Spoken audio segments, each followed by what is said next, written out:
What's up everybody, 40 the Broadway Saiyan here, and welcome back again to my YouTube channel, bringing you guys another video on Dissidia Final Fantasy Opera Omnia.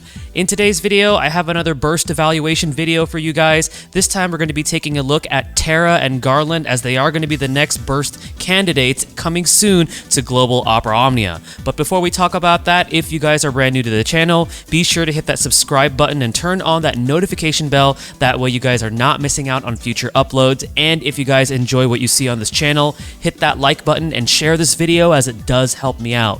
Don't forget, as always, to check out the fantastic resources out there for Dissidia Opera Omnia. The links will be down below in the video description as well as the pinned comments. And last but not least, don't forget to check out all of the rest of the fantastic content creators out there for this game. Those of you that make videos, stream it, create the guides, spreadsheets, infographics, just to make the experience for this game that much better. So without further ado, guys, this is going to be burst evaluation for both Terra and Garland. So we're going to start off with Terra.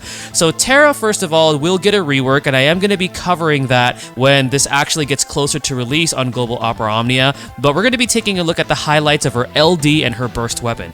So her LD is going to grant her access to her skill called Chaos Wave. It's going to be Brave healing her, and then she's going to be unleashing a powerful multi-hitting magic AoE Brave plus AoE HP attack. This does trigger twice. She's going to be Brave healing herself after the first HP attack. It's going to be dealing split HP damage, and it's also going to be increasing the effect of her Magitech by 5. So you know that little icon that's above her, that's going to increase by 5. And this particular LD skill has no action delay. Now it's going to be granting her a new buff called Unconditional Love. And this LD buff is actually pretty crazy. So for 4 turns, Unconditional Love grants no action delay on Terra's next actions, no increase in turn count, free skill usage on her Skill 1, Skill 2, and C65, and her Magitech effect will not decrease in stacks. It also allows her Magitech effect to have a 40% initial Brave regen effect, and then while it's active, Terra gains a 30% magic attack up, a 20% HP damage increase, and she also Brave heals herself by 50% of the total HP damage dealt. That's a pretty loaded LD effect, if you ask me, and pretty much she turns into this magic hard-hitting machine, pretty much similar to Lightning, where Lightning was like the physical side of that, but this time Terra functions in a similar fashion because she's going to be taking a lot of turns consecutively without increasing the turn count and just rapidly dealing out as much magic damage as possible. Now, in terms of her burst, the highlights for that are it's going to be granting her access to a really cool finish burst, which is Trance Ultima. She does go trance in it, which is really cool. He's going to be dealing a powerful multi-hitting magic Brave plus HP attack that triggers twice. This is single target, unfortunately, but it still hits pretty hard. It has that standard finish burst effect, max Brave damage limit up, and max obtainable Brave and HP damage limit up.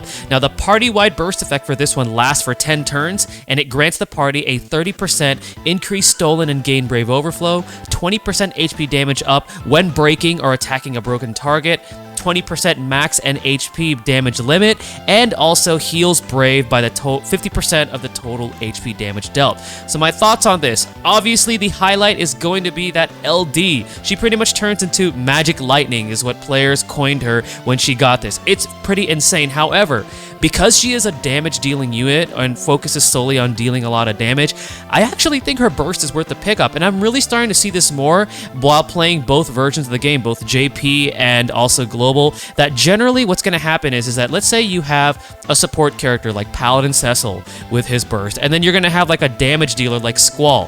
Who are you going to naturally burst with? Naturally, you're probably going to want to burst with the damage dealer because you already have your support providing the auras, providing, you know, the Brave damage up, HP damage up, and if you want to maximize your damage, you're going to go with the damage dealer. So while I do think Terra can absolutely function without the burst, I actually think it helps her out quite tremendously, and I think it's worth the pickup because she is that hard-hitting magic damage dealing unit. And if you're going to be going into a burst, usually you want to go with the damage dealer because they're going to be racking up as much damage as possible compared to a character such as, like, for example, Ishtola, who also has a burst, who is more of like a support character. So for me, I want Terra's burst, and I know that she has a lot of popularity, and I know a lot of the global community is very excited for this one.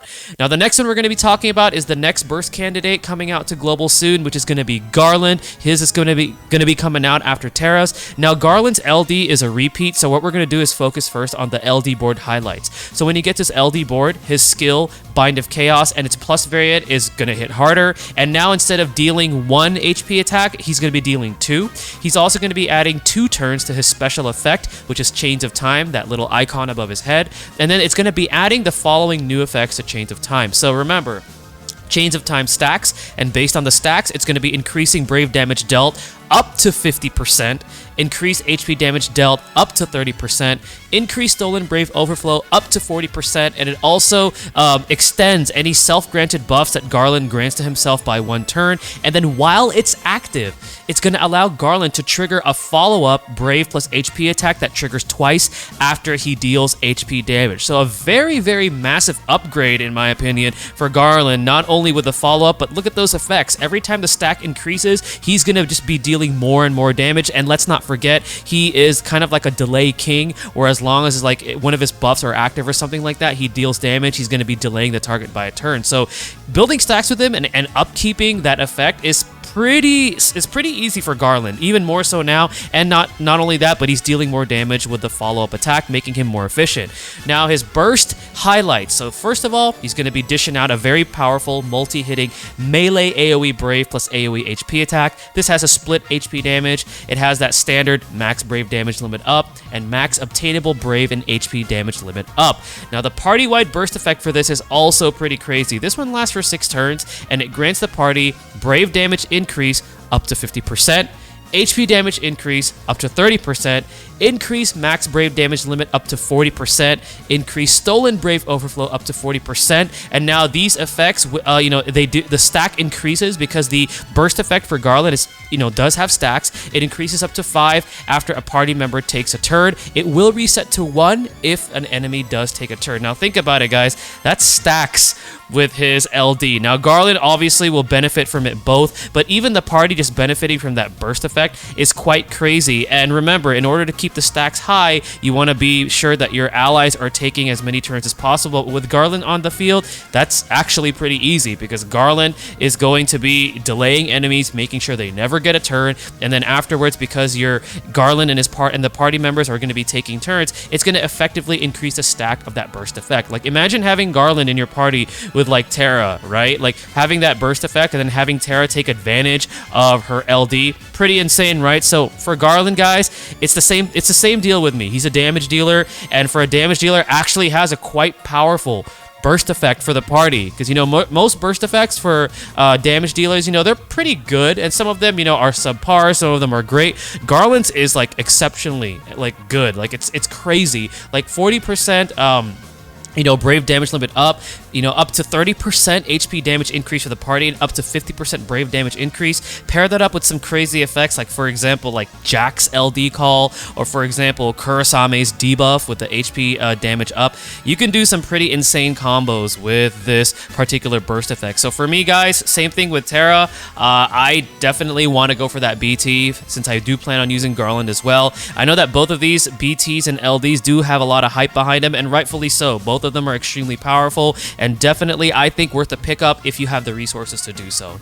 Alright guys, well this is going to go ahead and conclude my video burst evaluation for Terra and Garland. Hopefully it gives you guys a better idea of what these particular weapons do for these characters, and also helps you to decide whether or not you're going to be spending some resources on them. They are great, they are very powerful, so good luck to you guys that are going to be pulling. Alright guys, thank you again for watching the video. This is 40 the Broadway Saiyan signing out. Mahal everyone.